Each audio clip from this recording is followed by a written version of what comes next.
الشیطان الرجیم بسم اللہ الرحمن الرحیم وبہ نستعین وهو خیر المعین وصلی اللہ علی سیدنا محمد وآلہ الطاہرین۔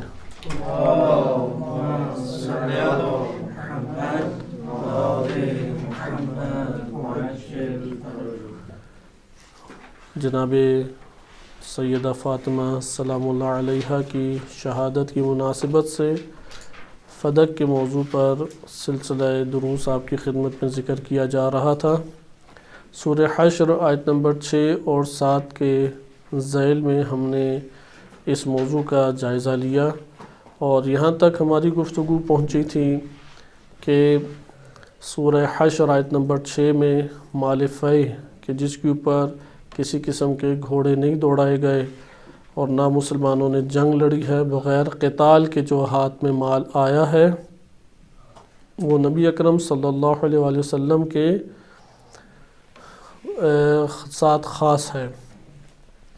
مکتب اہل بیت علیہ السلام کی روایات کے تناظر میں ہم نے پہلے جائزہ لیا اور انشاءاللہ اگر اس سال فرصت ملی تو اہل سنت کتب سے ان کی رائے کو بھی ملاحظہ کریں گے، لیکن خلاصتاً آپ کے سامنے اس بات کو بیان کیا جاتا ہے ابھی کہ مکتب اہل بیت علیہ السلام کی صحیح سند روایات ہم نے پڑھی، سندی بحث آپ کے سامنے پیش کی گئی اور ہم نے ملاحظہ کیا کہ مال انفال وہ نبی اکرم صلی اللہ علیہ وسلم کے ساتھ چونکہ مختص ہے اور مال انفال کا ایک مورد ایک مصداق وہ مال فیح بھی ہے، اور بعض روایات میں بعض اوقات انفال اور فیح دونوں کو مترادف بھی ذکر کیا جاتا ہے، لیکن اگر روایات کو جمع کریں تو یہ بات ہمارے سامنے آتی ہے کہ مال فیح مال انفال کے موارد میں سے ایک مورد ہے۔ مثلا مال انفال کے موارد جو نبی اکرم صلی اللہ علیہ وسلم کے ساتھ مال انفال مختص ہے، اس میں ایک مورد ہے کہ بغیر جنگ و جدال کے، بغیر قتال کے، جنگ و جدال کے جو مال مسلمانوں کے ہاتھ میں آئے وہ مال نبی اکرم صلی اللہ علیہ وسلم کے ساتھ مختص ہے اور اس میں مسلمانوں کا کوئی حق موجود نہیں ہے۔ اسی طرح اگر مسلمانوں نے کوئی صلح کر لی ہے تو صلح کے نتیجے میں جو مال آتا ہے وہ نبی اکرم صلی اللہ علیہ وسلم کے ساتھ مختص ہے اور مسلمانوں کا کوئی حق اس میں موجود نہیں ہے۔ اسی طرح کوئی خرابہ ہے، ویران بنجر جگہ ہے، وہ رسول صلی اللہ علیہ وسلم کے ساتھ مختص ہے مال انفال کی وجہ سے، یا وادیاں ہیں جن میں قدرتی درخت لگے ہوئے ہیں، چشمے بہہ رہے ہیں، سرسبز وادیاں ہیں، یہ ساری کی ساری نبی صلی اللہ علیہ وسلم کے ساتھ مختص ہیں۔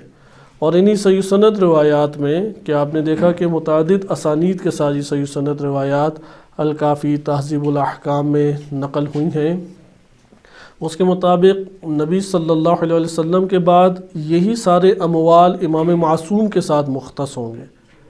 اس سے ہمیں یہ پتہ لگتا ہے کہ یہ منصبی مال ہے، یعنی نبی صلی اللہ علیہ وسلم چونکہ حاکم میں ہیں اسلامی مملکت کے، تو رسول اللہ کے بعد اللہ تعالیٰ کی جانب سے جو بھی اس مملکت کا حاکم بنے گا اس منصب حکومت یعنی منصب حاکم یا خلیفہ یا امام یا راہبر اس کے ساتھ یہ مال مختص ہو جائے گا، اس لیے یہ میراث نہیں بنتا، یہ وراثت میں نہیں آتا۔ اس لیے اگر ہم بالفرض اس بات کے قائل ہو جائیں کہ نبی اکرم صلی اللہ علیہ وسلم نے فدق کسی کو نہیں دیا تو یہ ڈائریکٹ امیر المومنین امام علی ابن ابی طالب علیہ السلام کے ساتھ مختص قرار پائے گا، کیونکہ ہمارے پاس تواتر کے ساتھ ایسے نصوص اور شواہد موجود ہیں کہ جس سے ہمیں معلوم ہوتا ہے کہ نبی اکرم صلی اللہ علیہ وسلم کے بعد امام برحق، خلیفہ برحق، امت اسلامیہ کے راہبر و حاکم اور اسلامی مملکت جسے رسول اللہ نے قائم کیا تھا اس کے حاکم اور ولی امیر المومنین علیہ السلام ہیں۔ اس لیے رسول اللہ صلی اللہ علیہ وآلہ کے بعد یہ اموال امیر المومنین علیہ السلام کے ساتھ مختص قرار پائیں گے۔ لیکن اس جگہ پہ اب ہم دوسرے مرحلے میں داخل ہوتے ہیں، رسول اللہ پھر اس کو تقسیم کیسے کریں گے؟ اگر رسول اللہ کے ساتھ خاص ہے اور ان کی ذاتی ملکیت یہ نہیں بنتا تو رسول اللہ سے خاص ہونے سے مراد کیا ہے؟ یا امام معصوم سے خاص ہونے سے مراد کیا ہے؟ تو ہم نے یہ مطالعہ کیا کہ رسول یا امام سے خاص ہونے سے مراد یہ ہے کہ وہ اس کو جہاں پر چاہیں جتنی مقدار چاہیں اس کو خرچ کر سکتے ہیں، جس کو جتنا دینا چاہیں اور جیسا دینا چاہیں وہ خرچ کیا جا سکتا ہے۔ یہ دوسرا پہلو تھا خلاصے کے طور پہ۔ اب ہم اس کے بعد آ جاتے ہیں فدق کے موضوع پہ۔ فدق کے حوالے سے ہم نے گزشتہ درس میں دیکھا کہ فدق کے جو علاقہ تھا وہ بغیر جنگ و جدال کے مسلمانوں کے ہاتھ میں آیا تھا اور غیر منقولات میں سے ہے، بالخصوص غیر منقولات رسول اور امام کے ساتھ مختص قرار پائیں گے، اس لیے فدق وہ نبی اکرم صلی اللہ علیہ وسلم کے ساتھ مختص قرار پائے گا، البتہ منصبی مال شمار ہوگا کہ رسول اللہ کے بعد اگر رسول اللہ نے کسی کو یہ عطا نہیں کیا تو پھر امیر المومنین امام علی ابن ابی طالب علیہ السلام کے پاس یہ مال آئے گا، کیونکہ مسلمانوں کے خلیفہ و رہبر و امام امیر المومنین علیہ السلام تھے۔ اب ہم آگے بڑھتے ہیں، آیا فدق رسول اللہ نے کسی کو عطا کیا یا نہیں کیا؟ کیونکہ یہ حکم تو ہم پڑھ چکے ہیں کہ رسول اللہ جہاں پر چاہتے ہیں جتنی مقدار دینا چاہیں وہ دے سکتے ہیں، یہ ہم نے ملاحظہ کر لیا۔ سوال یہ پیدا ہوتا ہے کہ آیا نبی صلی اللہ علیہ وسلم نے فدق کسی کو دیا یا نہیں دیا؟ اس موضوع کے اوپر اہل سنت اور اہل تشیع میں اختلاف پایا جاتا ہے۔ اہل سنت بالخصوص سے میراث کے باب سے لیتے ہیں، کیونکہ اہل سنت میں بخاری مسلم وغیرہ یا دیگر کتب میں جو روایات آئی ہیں اس کے مطابق جناب سیدہ علیہ السلام نے خلیفہ اول سے میراث کا مطالبہ کیا تھا۔ ہم یہاں پہ ایک سوال کرتے ہیں کہ آیا ہماری کتب میں میراث کے عنوان سے ہے یا نہیں ہے؟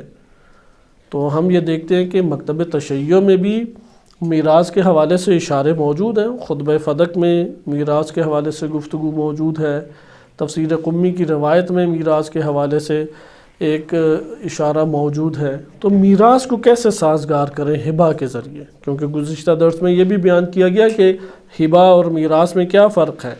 ہبہ ہے کسی کو فری میں، مفت میں، مجاناً کسی کو کوئی شے عطا کر دینا۔ اگر قریبی رشتہ دار ہے تو یہ ہبہ لازمہ ہوگا، اس سے دوبارہ لوٹا نہیں سکتے۔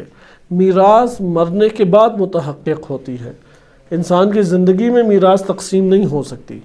تو ہمارے پاس ایک صورت آئی تھی، آج اس کا ایک اور ہم پہلو بھی دیکھتے ہیں۔ جو سابقہ درس میں آپ کی خدمت میں ذکر کیا اس کے مطابق پہلے جناب سیدہ علیہ السلام نے اس کے ہبہ ہونے کو ثابت کیا، لیکن جب دیکھا کہ ہبہ ہونا ثابت نہیں ہوتا تو پھر میراث ہونا ثابت کیا۔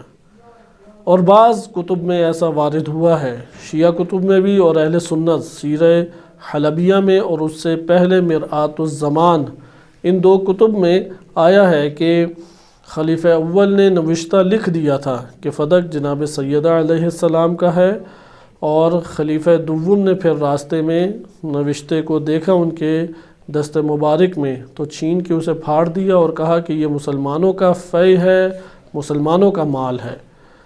تو یہ بات اہل سنت کتب میں بھی آئی ہے، ایسی بات نہیں ہے کہ فقط مکتب تشیع میں ہو، البتہ اس کا اپنے مقام پہ جائزہ لیتے ہیں۔ اس سے ہمیں یہ پتہ لگا کہ اول انہوں نے جناب سیدہ نے جو مطالبہ کیا وہ ہبہ کے عنوان سے تھا، لیکن جب ہبہ کے عنوان سے قبول نہیں کیا گیا تو تب انہوں نے میراث کے عنوان سے اسے قبول کیا اور خلیفہ اول نے نوشتہ لکھ دیا یا اسے رد کر دیا گیا۔ ہر دو صورتوں میں اب روایات کی بررسی اور تحقیق کے مطابق نتیجہ نکلتا ہے۔ لیکن میراث کی ایک اور پہلو سے بھی بات آ سکتی ہے، یہ پہلو بہت مہم ہے۔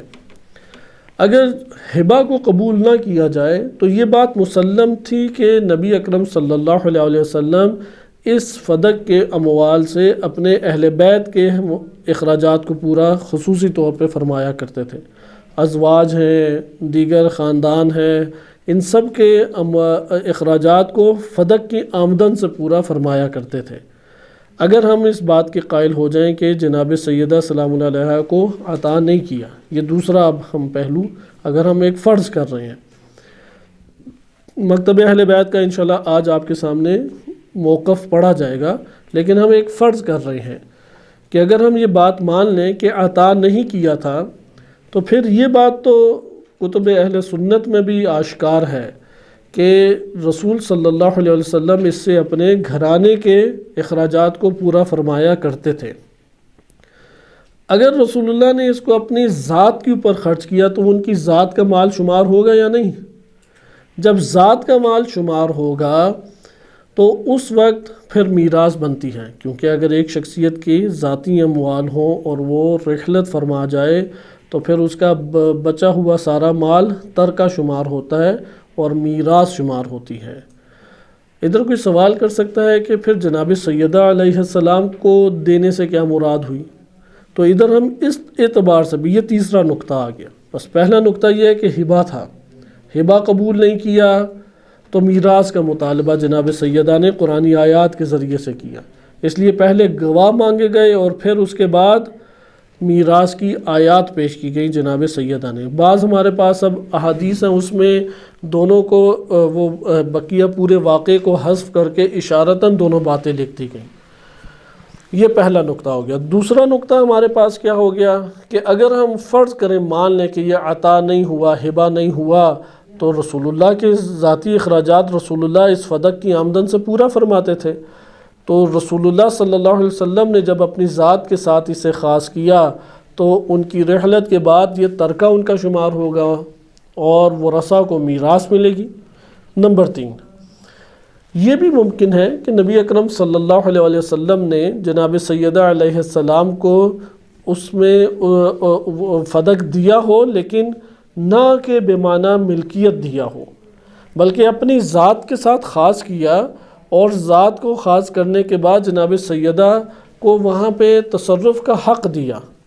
اگر یہ صورت بھی بن جائے تو تب بھی میراث کا دعویٰ جناب سیدہ علیہ السلام کر سکتی ہیں، کیونکہ مال تو جناب رسول اللہ کا پھر شمار ہوگا اور ذاتی مال شمار ہوگا، اور جب ذاتی مال شمار ہوگا تو اس وقت رحلت کے بعد کیا بنتی ہے؟ میراث۔ یعنی اہل سنت چونکہ اعتراض یہ کرتے ہیں کہ یہ ہبہ ہے یا میراث ہے، کیونکہ اہل سنت کتب میں کیا آیا ہے؟ میراث کا۔ جو ان کی صحیح سند روایات میں آیا ہے وہ ہے دعوی میراث۔ مکتب تشیع کی صحیح سند روایات میں کیا آیا ہے؟ ہبہ۔ اہل سنت کی بعض روایات بھی ہبہ کو ثابت کرتی ہیں، لیکن اہل سنت اس میں بعض راویوں کے اوپر جرح کرتے ہیں۔ اگرچہ اہل سنت میں بھی علم رجال کے مبانی اجتہادی ہیں، کوئی اجتہاد کر کے ایک راوی کو اگر ثقہ قرار دے دے اگلے اعتراض نہیں کر سکتے، لیکن ہم ادھر فرض کرتے ہیں کہ ٹھیک ان کی بات ہم فرض کر کے مان لیتے ہیں، وَإِلَّا یہ والا ہمارے پاس پہلو محکم ہو جاتا ہے۔ یہ میں اس لیے تکراراً بات کر رہا ہوں کہ اس مسئلے کو ہمیں اس مقام پہ سمجھنا چاہیے۔ مثلا اگر بخاری کی روایات اٹھائیں یا اسی طرح سے صحیح ستہ کی روایات اٹھائیں تو میراث والی بات ادھر سے سامنے آتی ہے کہ جناب سیدہ علیہ السلام نے کس چیز کا مطالبہ کیا؟ میراث کا مطالبہ کیا۔ اس لیے اہل سنت بڑی شدت کے ساتھ میراث کے مسئلے کو اٹھاتے ہیں۔ لیکن ابھی مکتب اہل بیت علیہ السلام کی طرف آئیں تو ہمارے سامنے کیا صحیح سند روایات سے ثابت ہوتا ہے؟ ہبہ۔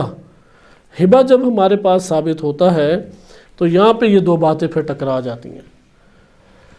اس جگہ پہ جو تیسرا قول ہے وہ ایسی بہترین ہمارے پاس تشریح بنتی ہے کہ اس میں اہل سنت کے لیے بھی مسئلہ واضح ہو جاتا ہے، یعنی دونوں جمع ہو جاتی ہیں چیزیں۔ کس طرح سے جمع ہو جاتی ہیں؟ اس طریقے سے کہ نبی اکرم صلی اللہ علیہ وسلم کو جب فدق ملا تو وہ ان کی ذات کے ساتھ خاص تھا یا نہیں؟ لیکن ذات کے ساتھ خاص ہونے سے مراد منصبی مال تھا یا ذاتی مال؟ منصبی مال تھا، کیونکہ فدق کا خاص ہونا مال فیع انفال رسول اللہ کا منصبی مال ہے۔ وہ اگر اس مال سے اپنے ذات کے لیے کچھ علیحدہ کر لیں تو تب ان کا ذاتی مال بنے گا، وَإِلَّا ان کا ذاتی مال نہیں بنے گا، بلکہ رسول اللہ کی رحلت کے بعد وہ سارا کا سارا مال کس کے پاس منتقل ہوگا؟ جو ان کے بعد امام برحق ہیں، نہ کہ مسلمان کسی کو بھی اپنے طور پہ چننے اور کسی کو بھی حاکم بنا لے، نہیں، بلکہ اللہ تعالیٰ نے جن کو حاکم قرار دیا ہے امت کے اوپر ان کے پاس وہ سارے اموال منتقل ہوں گے۔ یہ بات بار بار تکراراً ذکر کی جا چکی ہے۔ اس لیے مال انفال، مال فیع وہ منصب کا مال ہے، منصب حاکم کا مال ہے۔ اس لیے رسول اللہ صلی اللہ علیہ وسلم کے بعد مسلمانوں کا اللہ کی جانب سے جو بھی حاکم قرار پائے گا، جیسے امیر المومنین علیہ الصلوۃ والسلام متواتر احادیث اور متواتر شواہد کی بنیاد پر، تو وہ سارا مال ان کی ملکیت آئے گا۔ اب ہم دیکھتے ہیں نبی اکرم صلی اللہ علیہ وسلم نے اپنے لیے اس کو جدا طور پہ قرار دیا یا نہیں؟ تو ہم دیکھتے ہیں رسول اللہ نے فدق کو اپنے ذاتی استعمال میں رکھا۔ جب ذاتی استعمال میں رسول اللہ نے رکھا تو وہ پھر ان کے منصبی اموال سے نکل کے، کیونکہ رسول کو یہ حق حاصل تھا، وہ اس کو جہاں چاہیں رکھ سکتے ہیں، جہاں چاہیں جتنی مقدار چاہیں اتنا وہ خرچ کر سکتے ہیں یا نہیں؟ یہ ہم صحیح سند روایات پڑھ چکے ہیں پیچھے۔ تو اس کے مطابق نبی صلی اللہ علیہ وسلم جتنی مقدار اپنے لیے نکال کے قرار دے سکتے ہیں وہ رسول اللہ کی کیا کہلائے گی؟ ذاتی پھر ملکیت کہلائے گی، جو انہوں نے الگ کیا ہے۔ بقیہ سارا کا سارا مال کیا کہلائے گا؟ وہی منصبی مال کہلائے گا۔ لہذا جو رسول اللہ نے ذاتی طور پہ جدا کر لیا وہ کیا کہلائے گا؟ ان کا ذاتی پھر ملکیت قرار پائے گی۔ نبی اکرم صلی اللہ علیہ وسلم نے فدق کو اپنے ذاتی اخراجات کے لیے اس کی آمدن کو رکھا ہوا تھا۔ اس سے ہمیں یہ پتہ لگتا ہے کہ انہوں نے اس کو مال فے اور انفال کے دائرے سے نکال کے اس کے لیے ایک الگ اپنی ذاتی عنوان اس کو قرار دیا۔ جب یہ ذاتی عنوان قرار دیا تو رسول اللہ کے جو اموال ہیں اس میں اگر ہم ہبہ والی سائڈ کو دیکھیں تو نبی اکرم صلی اللہ علیہ وسلم نے جناب سیدہ کو دے دیا۔ اگر میراث والے قول کو ہی فقط لینا ہے تو ہم کہیں گے جناب سیدہ کو تصرف کی حد تک دیا تھا کہ وہ تصرف کریں جب تک نبی اکرم صلی اللہ علیہ وسلم قید حیات میں ہیں، اور اس کے بعد رسول اللہ کی وہ میراث قرار پائے گا، اور میراث کے عنوان سے پھر ان کی اولاد میں اور ازواج میں بقیہ حصے تقسیم ہوں گے۔ لہٰذا اس باب سے جناب سیدہ علیہ السلام نے میراث کا مطالبہ کیا کہ یہ نبی اکرم صلی اللہ علیہ وسلم کے ذاتی اموال میں یہ ساری کی ساری چیزیں شمار ہوتی تھیں، کیونکہ انہوں نے اسے مال انفال اور مال فے میں سے نکال کے خرچ کر دیا اور اپنے لیے اسے مختص قرار پایا۔ اچھا ادھر بھی توجہ رہے کہ یہ خیال نہ کیا جائے کہ فقط جناب سیدہ علیہ السلام نے میراث کا مطالبہ کیا، دیگر امہات المومنین اور ازواج رسول نے بھی میراث کا مطالبہ کیا، اور وہ ہم گزشتہ دروس میں تفصیل سے اس موضوع کو پڑھ چکے ہیں۔ لیکن ادھر چونکہ سورہ حشر اور سورہ آیت نمبر 6-7 کے تناظر میں گفتگو پیش کی جا رہی ہے، اس لیے اپنے موضوع میں ہی ہم رہتے ہیں، اور ہمارے پاس یہ 3 صورتیں آ جاتی ہیں۔ پہلی صورت کیا ہے؟ رسول اللہ نے ہبہ کر دیا، اور ہبہ کرنے کے ساتھ واقعے کو سازگار کیسے کریں گے؟ جناب سیدہ نے پہلے ہبہ کا مطالبہ کیا کہ یہ ملکیت ہی میری تھی، جب اسے رد کیا اور گواہ کے طور پہ گواہوں کو مسترد کر دیا گیا تو پھر بعنوان میراث مطالبہ کیا، کیونکہ مسلمانوں کے سامنے یہ بات آشکار تھی کہ رسول اللہ اس کو اپنے ذاتی اخراجات کے لیے اس کی آمدن کا استعمال فرماتے تھے۔ دوسرا ہمارے پاس احتمال کہ نبی اکرم صلی اللہ علیہ وسلم نے اسے میراث کے طور پہ یعنی اس کو ہبہ نہیں کیا، ہم فرض یہ کرتے ہیں دوسرا احتمال کہ رسول صلی اللہ علیہ وسلم نے ہبہ نہیں کیا۔ اگر ہبہ نہیں کیا تو پھر یہ اموال کس کے کہلائیں گے؟ کیونکہ رسول اللہ کی ذاتی ملکیت میں تو ذاتی استعمال میں تو یہ اموال آئے تھے، تو پھر اس کے اوپر میراث کا عنوان آئے گا۔ کیوں آئے گا؟ چونکہ رسول اللہ نے مال انفال میں سے جس مال کو جتنی مقدار جہاں چاہیں خرچ کرنے کا اختیار اللہ تعالیٰ نے دیا تھا، تو انہوں نے اس کو نکال کے اپنے ذاتی اموال کے لیے رکھ لیا۔ تو اب ذاتی اموال کے طور پہ انہوں نے جب اس کو قرار دیا تو رحلت رسول صلی اللہ علیہ وآلہ کے بعد اس کے اوپر ترکہ اور میراث کے احکام جاری ہوں گے۔ ادھر اختلاف آ جاتا ہے کہ خلفاء نے خلیفہ اول، خلیفہ دوم اور ام المومنین حضرت عائشہ، حضرت حفصہ اور اسی طرح بعض دیگر اصحاب ہیں جیسے اوس ہیں یا اس طرح سے دیگر بعض اصحاب ہیں، انہوں نے یہ حدیث پیش کی کہ رسول جو چھوڑ کے جاتے ہیں وہ صدقہ ہوتا ہے، انبیاء اپنے پیچھے کسی کو مالی وارث بنا کے نہیں جاتے۔ یہ بات اہل سنت میں بالخصوص احادیث میں آئی ہے، اور وہ احادیث بھی سیاہ ستہ جیسی کتب میں اور دیگر جگہوں پر یہ حدیث آئی ہے، اس لیے اہل سنت اسے بہت اعتقاد کے ساتھ دیکھتے ہیں۔ لیکن اسی حدیث کے مد مقابل جناب سیدہ علیہ السلام کا موقف یہ تھا کہ رسول اللہ نے ایسی کوئی بات نہیں کی، اور جو قرآن کریم نے میراث کے احکام بیان کیے ہیں وہی میراث کے احکام جاری ہوں گے، جیسے وَوَرِثَ سُلَیمَانُ دَاوُودَ، جناب سلیمان علیہ السلام نے جناب داؤد علیہ السلام کی میراث پائی۔ اور مفسرین نے اس کے ذیل میں، اہل سنت مفسرین نے لکھا ہے کہ ادھر میراث مالی و نبوت دونوں مراد ہیں، صرف اور صرف مال نبوی نہیں ہے، یعنی نبوت نہیں میراث کے طور پہ، مال بھی میراث کے طور پہ پایا، یعنی مفسرین کی بات واضح ہے، مورخین کی بات واضح ہے، محدثین کی طرف اگر آئیں تو وہاں پہ یہ بحثیں آ جاتی ہیں۔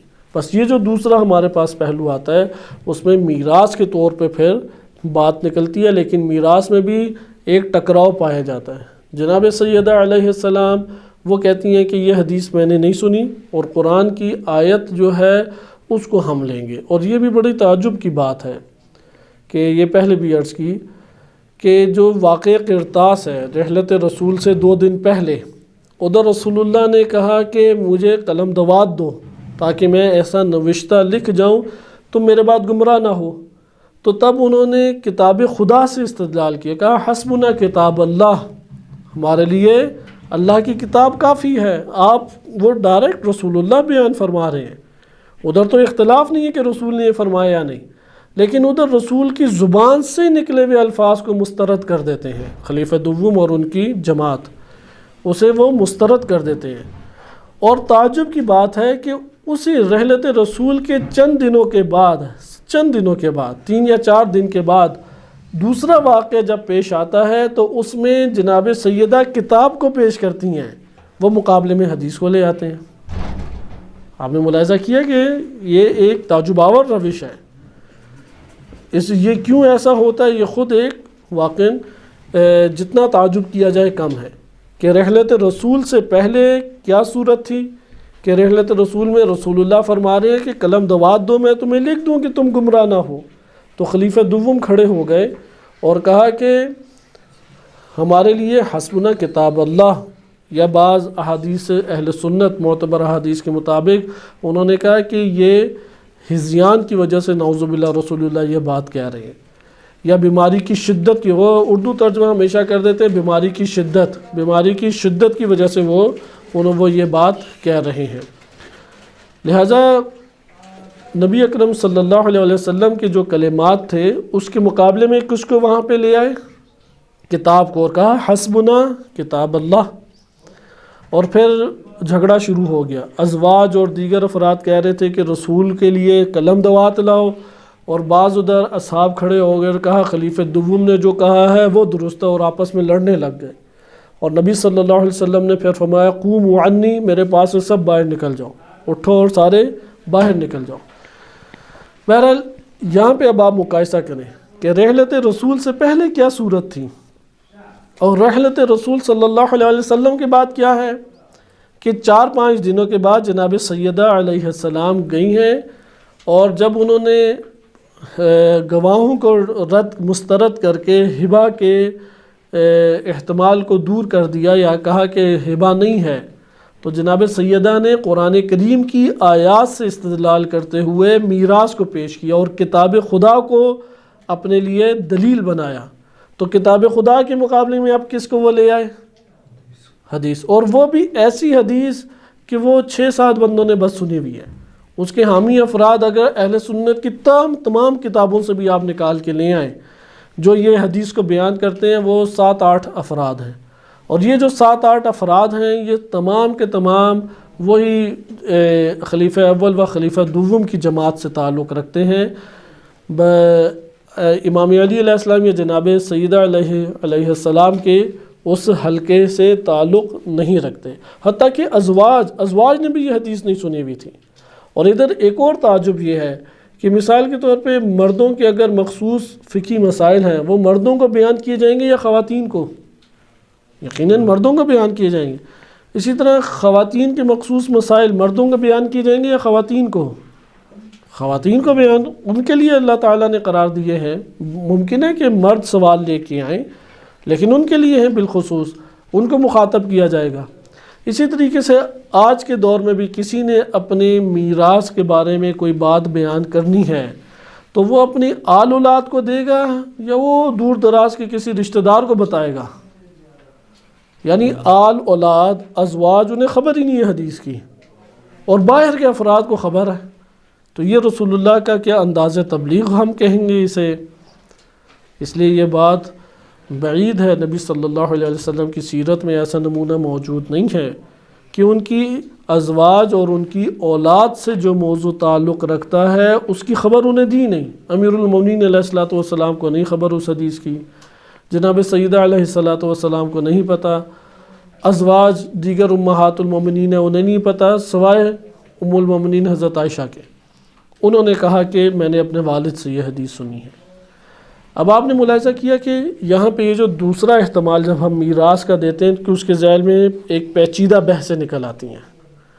تیسرا احتمال جس میں جمع ہو سکتی ہیں دونوں باتیں، اور اہل سنت کتب کے مطابق ہی جمع ہو سکتی ہیں، ایسا نہیں ہے کہ اہل سنت کتب کے مطابق وہ جمع نہ ہو، وہ یہ ہے کہ نبی اکرم صلی اللہ علیہ وسلم کے استعمال میں فدق کی سرزمین اور اس کی آمدن تھی، اور نبی اکرم صلی اللہ علیہ وسلم نے حق تصرف وہاں پہ جناب سیدہ علیہ السلام کو دیا ہوا تھا۔ جب رحلت رسول ہوئی تو جناب سیدہ علیہ السلام بعنوان میراث وہاں پہ گئیں اور کہا کہ رسول اللہ کی میراث ان کو عطا کی جائے۔ یہ تیسرا احتمال ہمارے پاس، یعنی دوسرے اور تیسرے احتمال میں پھر وہ نیچے پیچیدہ بحثیں ہیں۔ کون سی بحثیں؟ خلیفہ اول، خلیفہ دوم، ام المومنین حضرت عائشہ، حضرت حفصہ اور دیگر اوس بن حدثان یا اس طرح سے دیگر صحابہ ہیں، وہ ایک مجموعہ مل کے ایک حدیث کو لے کے آیا کہ ہم انبیاء کسی کو وارث قرار نہیں دیتے اور جو چھوڑ کے جاتے ہیں وہ صدقہ ہے۔ اس کے مقابلے میں جناب سیدہ علیہ السلام ہے، امیر المومنین علیہ السلام ہے، امام حسن و حسین علیہ السلام ہے، جناب ام ایمن رضی اللہ عنہا ہے، اور اس طرح سے مثلا حضرت عباس رسول اللہ کے چچا وہ ہیں۔ یہ سارے کے سارے مجموعہ یہ اس حدیث کو قبول نہیں کرتے، کیونکہ وہ کہتے ہیں ہم نے یہ حدیث نہیں سنی، اور جناب سیدہ نے قرآنی آیات سے استدلال کیا۔ یہ تین صورتیں ہمارے پاس بن گئی۔ دو صورتوں میں بحث ہے، پہلی صورت میں بحث ہی ختم ہو جاتی ہے، اور وہ ہے ہبہ کی، اور ہبہ لازمہ ہے، شیعہ سنی دونوں کتب میں اس کے مسائل ہبہ کے وارد ہوئے ہیں۔ آئیں اب ہم موقف اہل بیت علیہ السلام دیکھتے ہیں۔ موقف اہل بیت علیہ السلام یہ ہے کہ یہ ہبہ تھا، اور اس کے اوپر ہمارے پاس جو اوائل کی کتابیں ہیں، غیبت صغرا کی کتابیں یا غیبت کبریٰ کے ساتھ ملحق جو زمانہ ہے، یعنی امام تقی و نقی و عسکری علیہ السلام کے اصحاب کے زمانے کی جو کتابیں ہیں، اس دور میں احادیث کی روشنی میں یہ موقف ہمارے سامنے آ جاتا ہے۔ میں آپ کے سامنے پہلے حدیث پیش کرتا ہوں، وہ شیخ صدوق کی ہے۔ میں آپ کی خدمت میں سند اس کی پڑھتا ہوں، اور یہ شیخ صدوق نے عیون و اخبار الرضا جلد نمبر 1، کیونکہ یہ اردو ترجمہ ہو چکی ہے اس لیے اس حوالے کو آپ مضبوطی سے نوٹ کریں، آپ کو یہ آرام سے مل جائے گا۔ جلد نمبر 1 صفحہ 229، شاید جلد اور صفحے سے نہ ملے، لیکن چیپٹر نمبر 23، باب نمبر 23۔ آپ عیون و اخبار الرضا کا نسخہ اٹھائیں اور اس میں باب نمبر، چیپٹر نمبر کیا ہے؟ 23 نمبر باب نکالیں، اور اس کی پہلی حدیث، وہ پہلی حدیث اسی کی، یعنی عیون اخبار الرضا کوئی بھی نسخہ ہو، اس کی چیپٹر نمبر 23 اور حدیث نمبر 1۔ اور امالی شیخ صدوق میں یہ بھی اردو ترجمہ ہو چکی ہے امالی، اس میں مجلس نمبر ہے 79، مجلس نمبر 79، اس کے اندر یہ حدیث موجود ہے۔ حدیث میں آپ آئیں آگے دیکھیں، اس حدیث میں راوی ہمارے پاس ہیں تقریباً 5-6 راوی ہیں۔ شیخ صدوق رحمۃ اللہ علیہ کے 2 شیخ ہیں، مشائخ ہیں۔ شیخ صدوق رحمۃ اللہ علیہ کے اساتذ متعدد ہیں، کثیر ہیں، ان کے بارے میں مباحث مختلف قسم کی ہیں، لیکن شیخ صدوق کے جتنے مشائخ ہیں ان میں سے ان مشائخ کو 2 حصوں میں آپ تقسیم کر سکتے ہیں۔ اولاً شیخ صدوق کا استاد ہونا یہ خود ایک امتیاز رکھتا ہے، بلا شک و شبہ ایک امتیاز رکھتا ہے، لیکن ادھر آپ ذرا مشائخ شیخ صدوق کے اوپر توجہ کریں، کیونکہ مکتب اہل بیت علیہ السلام میں مشائخ شیخ صدوق کے اوپر رجالیوں نے اچھی خاصی عمیق بحث کی ہے۔ ہم اس کو خلاصے کے طور پہ لیتے ہیں ایک خاص انداز سے۔ مثلا آپ سمجھیں کہ 40 کے قریب شیخ صدوق کے مشائخ اور استاد ہیں حدیث کے اندر، جن سے شیخ صدوق نقل کرتے ہیں۔ ان کو 2 حصوں میں تقسیم کر لیں۔ ایک وہ ہیں کہ جن کے ساتھ شیخ صدوق رحمۃ اللہ علیہ نے رحمۃ اللہ یا رضی اللہ لگایا ہے، اور ایک ہے جن کے ساتھ نہیں لگایا۔ کتنے حصوں میں تقسیم کر لیں؟ 2 حصوں میں۔ ایک وہ ہے کہ جن کے ساتھ مثلا ذکر کیا تو انہوں نے بیان کیا، جیسے اپنے والد کا ذکر کرتے ہیں کہ حسین بن بابوئے مثلا رضی اللہ عنہ، تو اپنے مشائخ کے بارے میں بعض مشائخ اور بعض اساتذہ جن سے انہوں نے حدیث نقل کی اور ان کے لیے کیا الفاظ استعمال کیے؟ رحمت اللہ اور رضی اللہ، اور بعض ہیں کہ جن کے لیے الفاظ استعمال نہیں کیے۔ جن کے لیے الفاظ استعمال نہیں کیے، اگر ان کی علماء رجال نے توثیق بیان کر دی تو قبول ہے، بیان نہیں کی تو وہاں پہ ہم توقف کریں گے۔ لیکن اب آ جائیں جن کے بارے میں رضی اللہ اور رحمۃ اللہ علیہ کہا ہے۔ رضی اللہ اور رحمۃ اللہ علیہ، اس کو بھی آپ 2 حصوں میں تقسیم کر لیں۔ بعض ایسے ہیں کہ جن کے بارے میں کبھی کبھی کہا ہے، مثلا 2 دفعہ 3 دفعہ فقط، اور بعض ایسے ہیں کہ جن کے بارے میں کثرت سے کہا ہے رحمۃ اللہ اور رضی اللہ۔ 2 حصوں میں فرق کر لیں۔ مشائخ، کل مشائخ کتنے حصوں میں تقسیم ہوئے تھے؟ ابتدا میں 2 میں، جن کے ساتھ رضی اللہ اور رحمۃ اللہ علیہ لگایا ہے، جن کے ساتھ نہیں لگایا۔ اب ہم آ جائیں جن کے ساتھ لگایا ہے، انہیں کتنے حصوں میں تقسیم کیا؟ 2 حصوں میں۔ جن کے ساتھ قلیل لگایا ہے کبھی کبھار، اور بعض ہیں کہ جن کے ساتھ کثرت کے ساتھ لگایا ہے۔ سوال، ایک بڑی محدث شخصیت جب کسی سے حدیث نقل کرے اور وہ بندہ قابل اعتماد نہ ہو تو اس کے ساتھ کثرت سے رضی اللہ لگائیں گے؟ جبکہ وہ خود محدث ہو، وہ تو اس فن کا ماہر ہے۔ لہٰذا ان کا کثرت سے رضی اللہ کسی ذات کے ساتھ لگانا یا کثرت سے رحمت اللہ علیہ لگانا، وہ اس کی بلند شخصیت کے اوپر دلالت کرتا ہے یا نہیں؟ جیسے آج کے دور میں اگر کوئی شخص آیت اللہ عظمیٰ سید خامنائی کو ہمیشہ رہبر معظم کہے تو آپ جان لیں کہ اس بندے کی نظر میں ان کی شخصیت بڑی ہے، اور اگر ایک بندہ کہے کہ ہاں صادق شرازی نے یہ کہا ہے، اب کچھ نہ لگانا اس بات کی علامت ہے کہ اس کی نظر میں اس کی کوئی زیادہ وقت نہیں ہے۔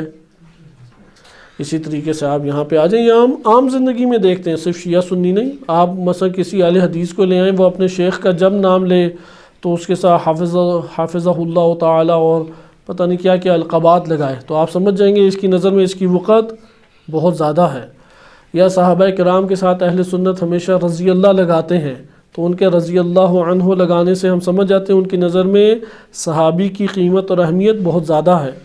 اسی طرح شیخ صدوق رحمۃ اللہ علیہ جب کسی شخصیت کے بارے میں کثرت سے رضی اللہ و کثرت سے رحمۃ اللہ علیہ ذکر کرتے ہیں تو یہ اس کی بلند منزلت کی طرف اشارہ ہے۔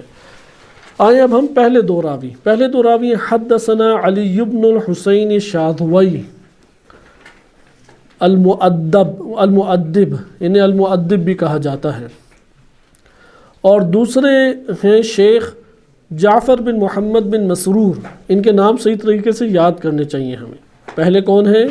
علی بن حسین بن شاذوی المؤدب، دوسرے ہیں جعفر بن محمد بن مسرور، پھر آگے لکھتے ہیں رضی اللہ عنہما، دونوں کے لیے کیا کہا ہے؟ رضی اللہ عنہما۔ ہم ادھر تھوڑی سی تحقیق کرتے ہیں، ادھر تو ایک دفعہ استعمال ہو گیا، ہمیں کیا پتہ کہ ممکن ہے کہ متعدد مرتبہ استعمال ہو۔ جو علی بن حسین شاذوی المؤدب ہیں تو شیخ صدوق نے ان کے ساتھ بہت قلیل رضی اللہ عنہ لکھا ہے۔ ان کا نام رجالی کتب میں آیا ہے، لیکن علماء رجال نے ان کے بارے میں کوئی اپنے کلمات پیش نہیں کیے، نہ وثاقت کے نہ ضعف کے۔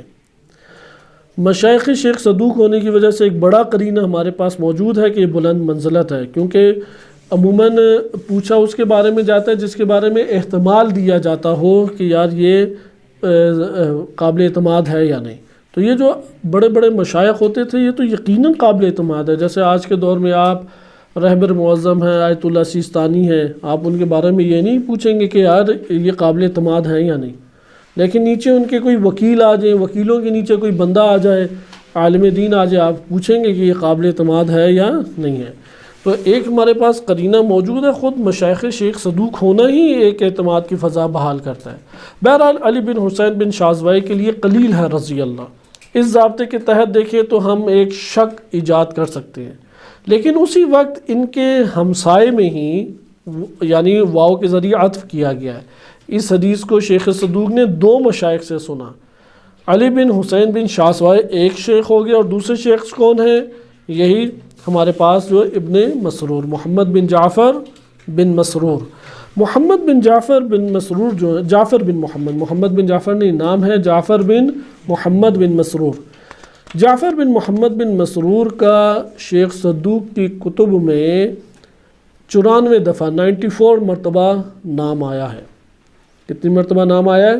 94 مرتبہ، اور 94 مرتبہ میں سے 79 مرتبہ 69 مرتبہ انہوں نے ان کے ساتھ رضی اللہ عنہ لکھا ہے۔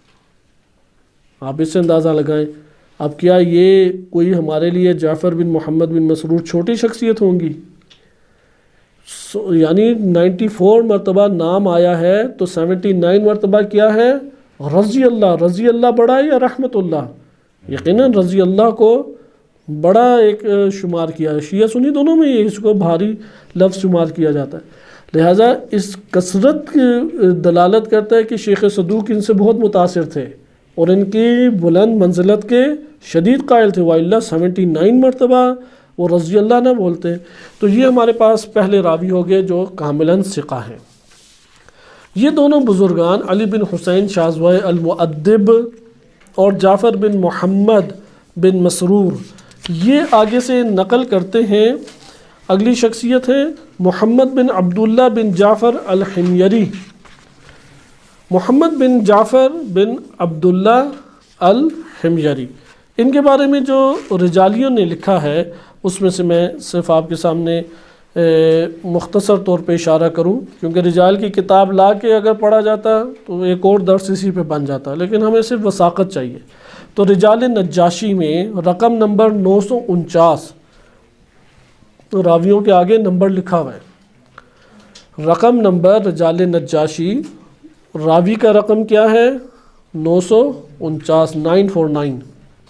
آپ اسے کھولیں تو ادھر لکھا ہوگا محمد بن عبداللہ بن جعفر الحمیری، ان کے بارے میں لکھا ہے ثقۃ، وجہ یعنی قابل اعتماد ہیں، وجہ یعنی بڑی شخصیت۔ چہرے کو بھی وجہ کیوں کہتے ہیں؟ پورے بدن میں سب سے نمایاں ہوتا ہے۔ تو مکتب اہل بیت علیہ السلام کی ہر دور میں ایسی شخصیات رہی ہیں جو شیعہ سنی دوست دشمن سب کے لیے شیعہ ہونے کے نام سے وہ جانی پہچانی شخصیت ہوتی تھی، اپنی نیک نامی، اپنے عالم فاضل ہونے کے اعتبار سے جانی پہچانی شخصیت ہوتی تھی۔ مثلا آج کافر مسلم دوست دشمن شیعہ سنی مکتب تشیع کی کس شخصیت کو سب جانتے ہیں؟ امام خمینی ہے، اور اسی طرح سے اور کون سی شخصیت ہے؟ رہبر معظم اور آیت اللہ سیستانی۔ اب ان کے لیے اس دور کے رجال کے مطابق لکھا جائے گا وجہن۔ وجہن کا کیا مطلب ہوتا ہے؟ عینن بھی کہتے ہیں، صحیح، کیونکہ وہ سب سے نمایاں ہیں پورے مکتب میں، تو سب سے نمایاں یعنی مکتب کی پہچان ان سے ہے، اس لیے وجہن ہمارے علماء کی نظر میں وثاقت پہ دلالت کرتا ہے۔ نمبر 3، کاتب و صاحب الامر علیہ السلام، امام زمان علیہ السلام کے کاتب تھے، یعنی یہ خط لکھتے تھے، امام زمان علیہ السلام کی طرف سے جواب صادر ہوتا تھا، اور یہ خود احتمال قوی ہے کہ صحابی ہونے کا انہیں شرف حاصل ہے، امام عسکری علیہ السلام اور ممکن ہے امام زمان علیہ السلام کا بھی۔ بہرحال ثقہ ہیں محمد بن عبداللہ بن حمیری۔ پہلے راوی ہو گئے یہ 2 شخصیت، علی بن حسین بن شازوائے اور جعفر بن محمد مسرور۔ دوسرے راوی ہو گئے محمد بن عبداللہ بن جعفر، دوسرے ہمارے پاس۔ پہلے میں ہو گئے علی بن حسین شازوائے مؤدب اور اسی وقت جعفر بن محمد بن مسرور۔ ان دونوں نے کس سے نقل کیا ہے؟ محمد بن عبداللہ بن جعفر، انہوں نے جس سے نقل کیا وہ کون ہے؟ محمد بن عبداللہ بن جعفر حمیری، یہ ثقہ ہیں، وجہ ہیں، کاتب امام زمان علیہ السلام ہیں، اور رجال نجاشی کا حوالہ دیکھ لی۔ یہ آگے نقل کرتے ہیں حدیث اپنے والد سے، ان کے والد ہیں عبداللہ بن جعفر بن حسین بن مالک بن جامع حمیری، صحیح، یہ اپنے والد۔ ان کے والد کے بارے میں رجالیوں نے کیا لکھا ہے کہ شیخ القمیین، قم کا یہی علاقہ جہاں پہ ابھی یہ دروس کا سلسلہ آپ کے سامنے بیان کیا جا رہا ہے، یہ شیعہ محدثین کا مرکز تھا، اور اس قدر ادھر متشدد محدثین رہتے تھے کہ اگر کوئی قابل اعتماد بڑی شخصیت، چھوٹی نہیں، بڑی قابل اعتماد شخصیت کسی ضعیف راوی سے حدیث کو نقل کرے، اسے قم سے نکال دیتے تھے، اسے قم میں ہی نہیں رہنے دیتے تھے۔ تو اس قدر قمی جو تھے محدثین یہاں کے، وہ سخت اور استقامت کے ساتھ انہوں نے اس مرکز کو سنبھالا۔ تو یہ ان قمیون کے سرشیخ تھے، یعنی استاد اور رئیس تھے۔ ادھر جو محدثین رہتے تھے ان کے شیخ کون ہیں؟ یہ خود عبداللہ بن جعفر بن حسین بن مالک حمیری۔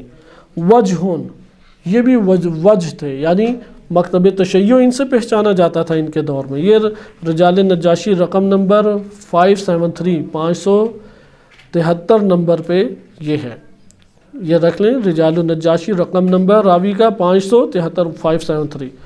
اچھا، فہرست توسی میں، الفہرست کتاب ہے شیخ توسی کی، اس میں انہوں نے انہیں ثقہ کہا ہے، ثقاتن، پس یہ قابل اعتماد ہو گئے ہمارے پاس۔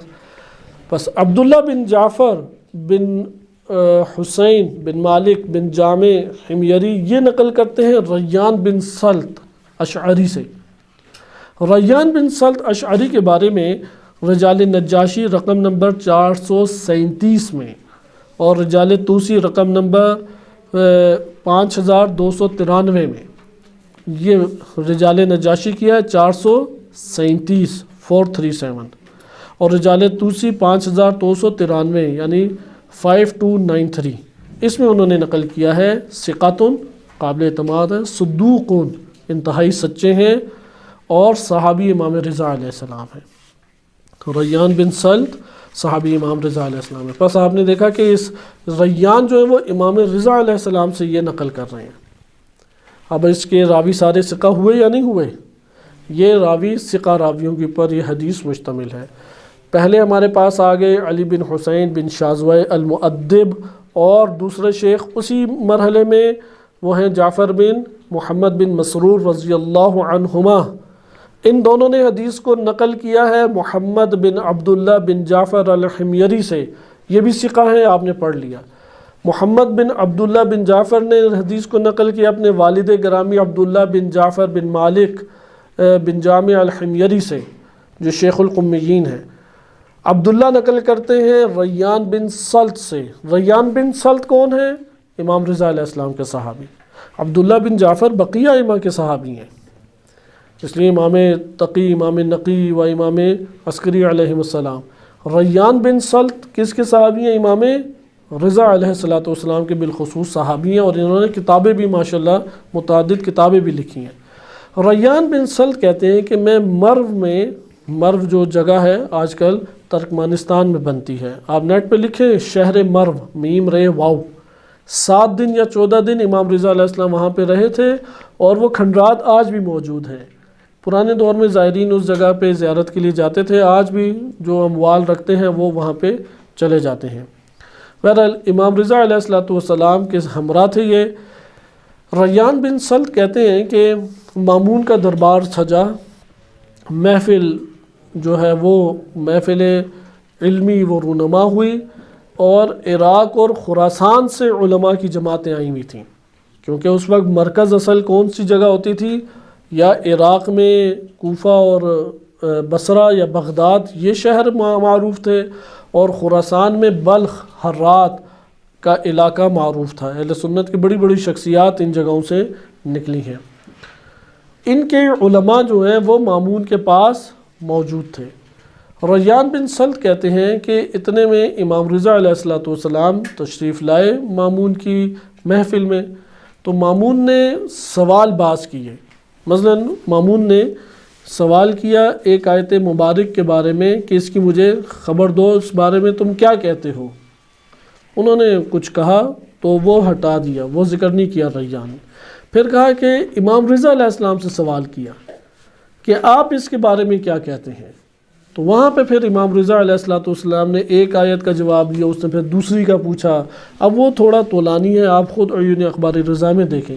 اس میں سے ایک موضوع درمیان میں چل پڑا، اہل بیت علیہ السلام کو جو اللہ نے امت پر فضیلت دی ہے، اہل بیت علیہ السلام کو امت پر اللہ نے فضیلت دی ہے۔ قرآن سے آیات کون سی ہیں ہمارے پاس؟ امام رضا علیہ السلام نے پھر آیات سے استدلال کیا، یعنی اگر بالفرض یہ روایت ضعیف السند بھی ہو جائے، چونکہ استدلال قرآن کریم سے ہے اور قرآن کریم سے استدلال بھی مضبوط ہے، اس وجہ سے ہمارے پاس خود ایک دلیل بن جاتی ہے۔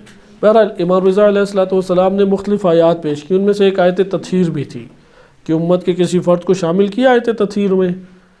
شامل نہیں کیا، یعنی وہ جو حدیث قصہ ہم کے نام سے مکتب تشیع میں رائج اور معروف ہے کہ چادر کے نیچے پنجتن کو جمع کیا، تو یہ امت کے کوئی اور فرد، ام المومنین نے آنا چاہا تو رسول اللہ نے فرمایا کہ آپ اسی اپنی جگہ پر اپنے مقام پہ خیر میں ہیں، لیکن اہل بیت علیہ السلام میں اہل بیت طہارت فقط یہی ہیں۔ اسی میں سے ایک خصوصیت، پانچویں خصوصیت، اس کو ہمارے اس موضوع سے تعلق رکھتی ہے، کیونکہ وہ تمام کی تمام باتیں صحیح سند شمار ہوں گی جو اس میں ہے۔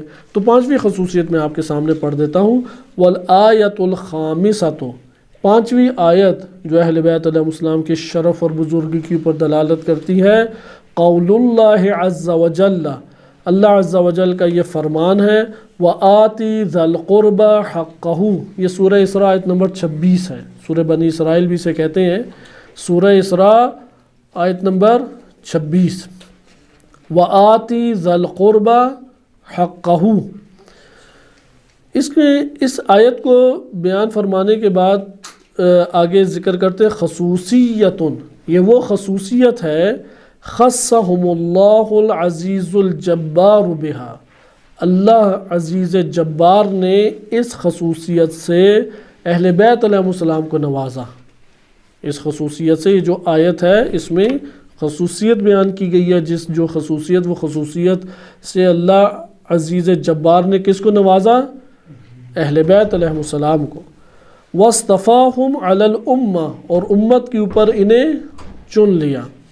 فَلَمَّا نَزَلَتْ هَذِهِ الْآيَةُ عَلَى رَسُولِ اللَّهِ، یہ آیت جب رسول اللہ صلی اللہ علیہ وآلہ کے اوپر نازل ہوئی، یہ امام رضا علیہ السلام فرما رہے ہیں، مکتب اہل بیت کے لیے ان کی بات حجت ہے، مقام عصمت کے اوپر فائز ہیں، اور رسول اللہ صلی اللہ علیہ وسلم کے علم کے مالک اور وارث ہیں، اس لیے وہ علم رسول اللہ سے اس چیز کو جانتے ہیں، اور وہ بیان فرما رہے ہیں کہ یہ آیت رسول اللہ کے اوپر جب نازل ہوئی، قالا، تو رسول اللہ صلی اللہ علیہ وسلم نے فرمایا، ادعو الی فاطمہ، میرے پاس فاطمہ کو بلا کے لاؤ۔ فدعیت لہو، انہیں آپ صلی اللہ علیہ وسلم کی خدمت میں حاضر کیا، پیغام پہنچایا گیا، جناب سیدہ اس پیغام کی وجہ سے حاضر ہو گئی۔ فقال، آپ صلی اللہ علیہ وسلم نے فرمایا، یہ صحیح سند روایت ہے، اس لیے اس کے ایک ایک کلمے کو ہمیں ذہن نشین کرنا چاہیے کہ اس آیت کے ذیل میں کس طرح سے یہ شان نزول اس کا بیان ہوا ہے۔ فقال، آپ صلی اللہ علیہ وسلم نے فرمایا، یا فاطمہ تو، اے فاطمہ، قالت لبیک یا رسول اللہ، جناب سیدہ نے فرمایا کہ لبیک یا رسول اللہ، اے اللہ کے رسول فرمائیں، میں حاضر ہوں، اپنے پورے وجود کے ساتھ اطاعت اور امر کی تکمیل کے لیے حاضر ہوں۔ فقال، نبی صلی اللہ علیہ وسلم نے پھر فرمایا، هذه فدق، یہ فدق، مما ہی لم یوجف علیہ بالخیل ولا رکاب، کہ یہ ان اموال میں سے ہے جو بغیر جنگ و جدال کے مسلمانوں کے ہاتھ میں آیا ہے، اس کے اوپر نہ گھوڑے دوڑائے گئے ہیں اور نہ اونٹ اس کے اوپر بھگائے گئے ہیں۔ وَهِيَ لِي خَاصَةٌ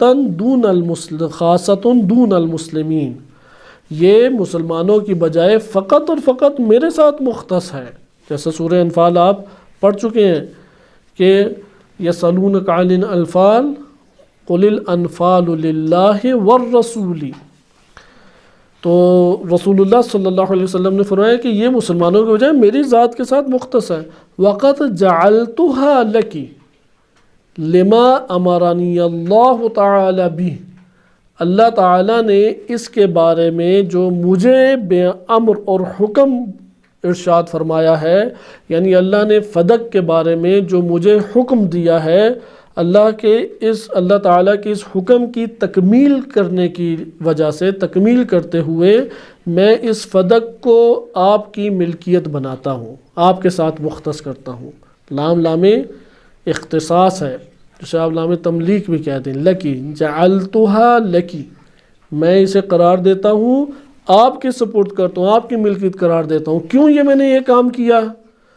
یہ کام میں کوئی قرابت داری کی وجہ سے نہیں کر رہا، قبائلیت کی وجہ سے نہیں کر رہا، بنی ہاشم کے قبیلے کی وجہ سے نہیں کر رہا، یہ لما امرنی اللہ تعالی بہ، کیونکہ اس کا حکم مجھے اللہ تعالیٰ نے دیا ہے کہ میں یہ کروں، فدق فاطمہ کے حوالے کر دوں۔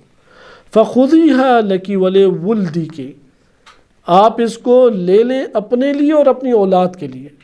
فہذہ الخامسہ، تو یہ 5ویں آیت تھی، یہ امام رضا علیہ السلام نے استدلال کے طور پہ پیش کی۔ آپ نے دیکھا کہ یہ صحیح سند روایت ہے، اس کے مطابق فدق ہبہ ہے یا نہیں ہے، واضح طور پہ رسول اللہ نے ہبہ کیا اور 2 مرتبہ یہ بیان کیا کہ یہ آپ کے لیے، فخذیہا لکی ولولدک، اور اللہ تعالیٰ کے حکم سے یہ نبی اکرم صلی اللہ علیہ وسلم نے امر انجام دیا۔ دوسری ہمارے پاس روایت ہے تفسیر قمی کی۔ تفسیر قمی کی اوپر گفتگو موجود ہے۔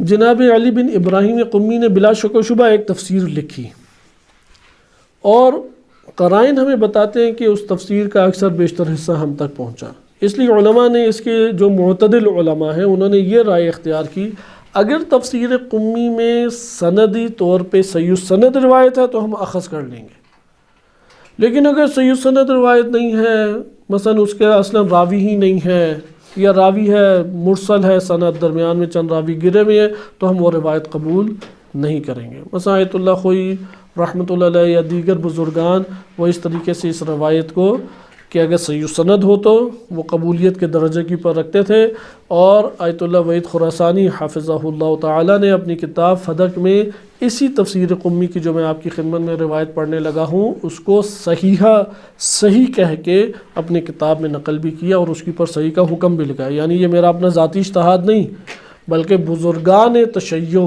جو بڑے بڑے بزرگ گزرے ہیں، ان میں جو معتدل رائے تفسیر قمی کے بارے میں رکھتے ہیں، انہوں نے کہا کہ اسے سند کے اوپر پرکھو، اگر سند صحیح ہے تو لے لو، اگر سند اس میں نہیں، منقطع ملتی ہے، مرسل ہے، احتمال پایا جاتا ہے کہ یہ علی بن ابراہیم قمی کے اپنے الفاظ ہیں یا ان کے شاگرد کے الفاظ ہیں یا امام معصوم کے، انہیں ترک کر دو، تو یہ بات ہمارے لیے قابل قبول ہے۔ جیسے یہ جو سابقہ میں نے حدیث آپ کی خدمت میں پڑھی، اسے معروف شیعہ محدث شیخ آصف محسنی رحمۃ اللہ علیہ، انہوں نے معجم الاحادیث معتبرہ میں اس کو معتبر ترین روایت قرار دیا، اور پوری روایت کو انہوں نے نقل کیا۔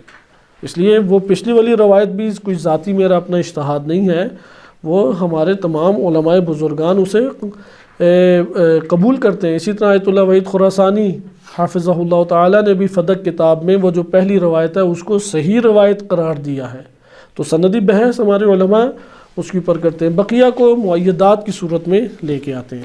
میں تفسیر قمی آپ کی خدمت میں یہ مختصر سا حصہ پڑھوں گا کیونکہ وہ روایت طویل ہے، لیکن اتنا حصہ پڑھا جائے گا جس سے اس کا ہبہ ہونا ہمارے لیے آشکار ہو جائے۔ اس میں فَإِنَّهُ حَدَّثَنِي، علی بن ابراہیم کہتے ہیں میرے والد نے مجھ سے بیان کیا۔ تمام شیعہ علماء متفق ہیں کہ ابراہیم بن ہاشم بہت بزرگ شخصیت تھے، صحابی امام رہے ہیں، اور انتہائی قدر و منزلت کے حامل ہیں۔ دوسرے راوی ہیں ابراہیم بن ہاشم نقل کرتے ہیں محمد ابن ابی عمیر، ان کا تذکرہ آپ کے سامنے ہو چکا ہے، انتہائی جلیل القدر شخصیت ہے۔ محمد بن ابی عمیر نقل کرتے ہیں 2 صحابہ سے، عثمان بن عیسیٰ و حماد بن عثمان، ہر 2 قابل قبول ہیں مکتب تشیع میں، خصوصاً عثمان بن عیسیٰ وہ قابل قبول ہیں۔ وہ نقل کرتی امام صادق علیہ السلام سے، بس اس کی بھی سند ہمارے پاس تام ہے، وقت کی قلت کی وجہ سے میں نے رجالیوں کے بیانات آپ کے سامنے نہیں پڑھے، پہلی حدیث میں رجالیوں کے بیانات بھی آپ کے سامنے پڑھے گئے ہیں۔ وہ ذکر کرتے ہیں فَلَمَّا بُوِّعَ لِأَبِي بَکْرٍ، جب خلیفہ اول حضرت ابوبکر کی بیعت کر لی گئی، وَاسْتَقَامَ لَهُ الْأَمْرُ عَلَى جَمِيعِ الْمُهَاجِرِينَ وَالْأَنصَارِ، تمام مہاجرین اور انصار کے اوپر ان کا امر خلافت جو ہے وہ قائم ہو گیا۔ بعث الی فدق، تو انہوں نے ایک لشکر فدق کی طرف بھیجا۔ فاخرج وکیل فاطمہ بنت رسول اللہ، نبی اکرم صلی اللہ علیہ وسلم کی بیٹی فاطمہ علیہ السلام، ان کے وکیل کو پکڑ کے فدق سے نکال دیا اور فدق کی زمین پہ قبضہ کر لیا۔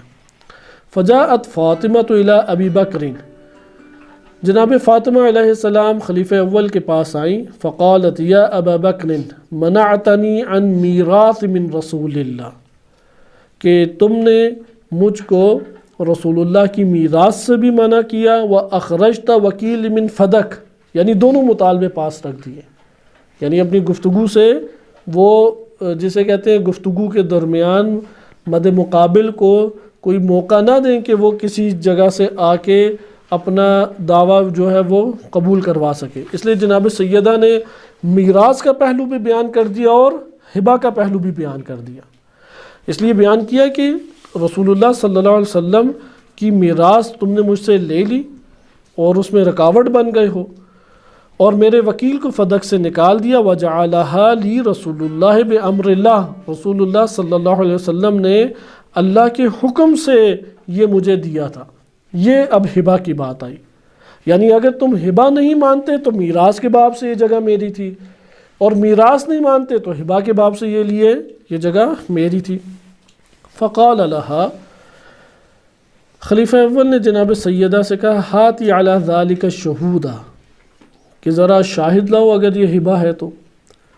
فجاءت بأم ایمن، پہلے ام ایمن آئیں، ان کو جناب سیدہ لے کے آئیں۔ ام ایمن کنیز تھیں نبی صلی اللہ علیہ وسلم کی، اور بہت رسول اللہ احترام فرماتے تھے، اور مدینہ کا ایک باغ بھی ام ایمن کو دے دیا، اور یہ بڑی تعجب کی بات ہے۔ اہل سنت نے اپنی کتب میں، جیسے کہ عمر بن ابن شبہ نے لکھا ہے اپنی کتاب میں، تاریخ المدینہ کے نام سے بھی وہ کتاب چھپتی ہے، قرن خامس کی کتاب ہے، اور اسی طرح دیگر جگہوں پر بھی آیا ہے کہ ام ایمن کو جو باغ رسول اللہ نے دیا، وہ رسول اللہ کا باغ بھی اسی طرح سے تھا کہ وہ کسی یہودی نے دیا ہوا تھا، اور ہم پڑھ چکے ہیں کہ وہ یہودی نے اگر تحفہ دیا رسول اللہ کی ملکیت ہے، یا وَإِلَّا مال انفال میں سے تھا اور رسول اللہ کی اپنے ذاتی اس میں تصرف میں آتا تھا، تو ام ایمن کو دے دیا۔ لیکن تعجب کی بات یہاں پر ہے کہ ام ایمن سے وہ باغ نہیں لیا گیا، وہ جو مدینہ کے اندر باغ تھا ام ایمن سے نہیں لیا گیا، لیکن جناب سیدہ سے سارے اموال لے لیے گئے۔ آگے دیکھیں کہ فجاءت بأم ایمن فقالت لا اشہد حتی احتج یا ابا بکر علیک بما قال رسول اللہ صلی اللہ علیہ وآلہ، فقالت انشدک اللہ الست تعلم ان رسول اللہ قال ان ام ایمن من اہل الجنہ، تو ام ایمن نے کہا کہ میں تب تک گواہی نہیں دوں گی جب تک ایک خلیفہ اول آپ کے اوپر اس کے ذریعے سے دلیل قائم نہ کروں جو رسول اللہ نے کہا تھا۔ تو یعنی میں پہلے اپنی حیثیت آپ کے سامنے بیان کروں، میری حیثیت کیا ہے۔ تو اپنی حیثیت کو بیان کرتے ہوئے کہا کہ میں اللہ کا واسطہ دے کے آپ سے پوچھتی ہوں، کیا آپ یہ نہیں جانتے کہ رسول اللہ نے میرے بارے میں کہا تھا کہ ام ایمن اہل جنت میں سے ہے، جنتیوں میں سے ہے؟ قال بلا، خلیفہ اول نے کہا بالکل، ہم آپ کی عزت اور قدر اور مقام کو جانتے ہیں، اور اہل سنت کتب میں جو معتبر ذرائع سے روایات آئی ہیں اس کے مطابق خلیفہ اول و دوم ساری عمر ام ایمن کا احترام کرتے رہے ہیں، یہاں تک کہ وہ نہیں ملنے آیا کرتی تھیں تو یہ ملنے چلے جایا کرتے تھے، ان کا احترام ہمیشہ انہوں نے کیا۔ تو کہا کہ بالکل۔ قالت، تب ام ایمن نے کہا فاشہد ان اللہ اوحی الی رسول اللہ، اللہ نے اپنے رسول کے اوپر یہ وحی نازل کی، فآت ذی القربى حقہ، ذی القربہ کو ان کا حق دے دیں، پس ذی القربہ کو ان کا حق دے دیں۔ یہ ہے سورہ روم آیت نمبر 38۔ فجعل فدک لفاطمہ بامر اللہ، تو فاطمہ علیہ السلام کو اللہ کے حکم سے رسول اللہ نے فدک دے دیا۔ وجاء علی، پھر امام علی علیہ السلام گواہ کے طور پہ، فشہد بمثل ذالک، یہی گواہی انہوں نے دی۔ فکتب لها کتابا بفدک، جب امام علی علیہ السلام نے گواہی دی تو اس موقع پہ خلیفہ اول نے لکھ دیا کہ یہ فدک جو ہے یہ جناب سیدہ کا ہے۔ یہ میں نے عرض کیا کہ اہل سنت میں بھی بعض جگہوں پہ ہے، سیرت حلبیہ میں بھی ہے، 11ویں صدی ہجری کی کتاب ہے، اور مرآت الزمان میں بھی ہے، 6 7ویں ہجری کی یہ کتاب ہے، دونوں تاریخ کی کتابیں ہیں۔ وَدَفَعَهُ إِلَيْهَا، اور پھر وہ نوشتہ لکھ کے حوالے کر دی جناب سیدہ کے۔ اتنے میں فدخل عمر، خلیفہ دوم داخل ہوئے، فقال ما هذا الكتاب، جناب سیدہ کے ہاتھ میں دست مبارک میں اس نوشتے کو دیکھ کے کہا یہ کیا ہے؟ قال فقال ابو بکر، خلیفہ اول نے کہا ان فاطمہ ادعت فی فدک، فدک کے بارے میں دعویٰ کیا ہے فاطمہ نے، وشہدت لہا ام ایمن وعلی، ام ایمن اور علی علیہ السلام نے گواہی دی ہے۔ فکتبت لہا بفدک، تو میں نے یہ فدک ان کے حوالے کر دیا کہ ہاں یہ جناب سیدہ کی ملکیت ہے۔ فأخذ عمر الکتاب من فاطمہ، تو چھین لیا اسی وقت ان کے دست مبارک سے جناب سیدہ علیہ السلام کے، فمزقہ، اور اس کو اسی ٹائم ٹکڑے ٹکڑے پکڑ کے پھاڑ دیا۔ وقال، اور کہا ھذا فیء المسلمین، یہ تو مسلمانوں کی غنیمت اور فیء کا مال تھا، یہ تم نے حوالے کر دیا فاطمہ کے۔ وقال اوس بن حدثان و عائشہ و حفصہ یشہدون علی رسول اللہ، اور پھر خلیفہ دوم ہی نے یہ بات کی کہ اوس بن حدثان اور عائشہ اور حفصہ یہ تینوں گواہی دیتی ہیں، نبی صلی اللہ علیہ وسلم نے یہ فرمایا تھا ان معاشر الانبیاء، ہم گروہ انبیاء، لا نورث ما ترکناہ صدقہ، ہم کسی کو وارث نہیں بنا کے جاتے، کوئی ہمارے بعد وارث نہیں ہوتا، یعنی ہمارے کوئی میراث تقسیم نہیں کی جاتی، ہم جو چھوڑ کے جاتے ہیں وہ صدقہ ہوتا ہے۔ پھر اس کے بعد آگے ایک طویل روایت ہے۔ اب یہ تفسیر قمی کے اندر صحیح سند ہمارے پاس روایت وارد ہوئی ہے۔ اسی طرح اب اس کے شواہد میں ہمارے پاس جو مصادر اولیہ شمار ہوتے ہیں، منابع اولیہ مکتب تشیع میں، جیسے الکافی، اس میں بھی روایت ہے کہ نبی صلی اللہ علیہ وسلم نے فدک دے دیا۔ اس کے علاوہ ہمارے پاس جو امامت کے موضوع پہ کتابیں لکھی گئی ہیں ان میں بھی اس کا تذکرہ ہے کہ فدک جناب سیدہ علیہ السلام کو رسول اللہ نے دے دیا۔ بہرحال یہ 2 صحیح سند روایات ہمارے پاس کافی ہیں۔ اگر ہم نے شواہد اکٹھے کریں تو میں آپ کی خدمت میں ابھی شواہد شیعہ کتب سے پہلے پیش کرتا ہوں اور اس کے مجموعے دیکھیں کتنے بنتے ہیں۔ نمبر 1، تاریخی ہمارے پاس شیعہ کتب، قدیمی تاریخی کتب، اس کے مطابق روایات اہل بیت علیہ السلام میں فدک جناب سیدہ کو دیا۔ احادیث کی کتب، صحیح سند روایات بھی موجود ہیں، جیسے شیخ صدوق کی کتب اعمالی ہے، یونی اخبار، یا الکافی، کہ الکافی میں تائید کے طور پہ، شاہد کے طور پہ حدیث ہمارے پاس صحیح سند ہو جاتی ہے۔ الکافی ہے غیبت صغرا کی، جب یعنی یہی دور ہے جو بخاری مسلم کا دور ہے، وہی تقریباً دور بن جاتا ہے الکافی کا۔ تیسرے ہمارے پاس دلیل آ جاتی ہے متاخر بعض کتابیں، جنہیں آپ کہہ سکتے ہیں تفسیر کی کتابیں، جیسے تفسیر قمی میں آپ نے پڑھ لیا، تفسیر فرات میں تو کئی سندوں سے روایتیں ہیں، تفسیر عیاشی میں کئی، یہ ساری کی ساری 4 5ویں صدی ہجری کی کتابیں ہیں۔ اب آپ نے دیکھا کہ 3ری 4تھی 5ویں ان 3 صدیوں میں جو مواد مکتب تشیع کا معتبر ذرائع سے اور چوٹی کے علماء، اوج کمال پہ پہنچے ہوئے علماء، ان کے موقف اور ان کی کتب نے جو لکھا اس کے مطابق جناب سیدہ کو ہبہ کر دیا گیا۔ اس لیے اہل بیت علیہ السلام کا موقف بہت واضح ہے اس مورد میں۔ اہل سنت کی کتب جو بھی فیصلہ کریں، ہمیں اس سے ابھی غرض نہیں ہے، ہم یہ دیکھیں کہ شیعہ کتب صحیح سند کیا کہتی ہیں، اہل بیت علیہ السلام کا کیا موقف تھا۔